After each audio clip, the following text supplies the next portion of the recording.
Listen bitch, I'm gon' tell you this. Kamilyon ka putres, akala ko ba tunay ka, pero bakit parang dahan-dahan ka nagpapalit ng kutis? You can't fool me now nigga, ang baho mo biglang sumingaw nigga. Nagawa mo pang sumigaw, alam mong ikaw na ang bumitaw nigga. Puro kasi saksat, sige naman saksak ka sa talikuran ko, aminin mo na brad. At di mo lang matanggap na hindi mo naakyat ang narating ko, kaya gusto mo kong mapabagsak.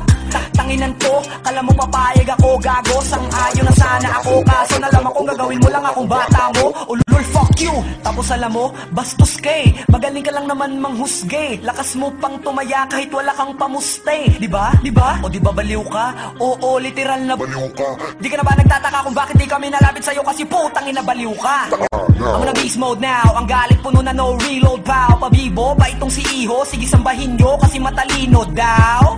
Ang ina nyo, lalo na ikaw putang ina mo. Isa mo lahat ng kinumbida mo, idadamay ko lahat ng kasapi sa'yo. Pweh!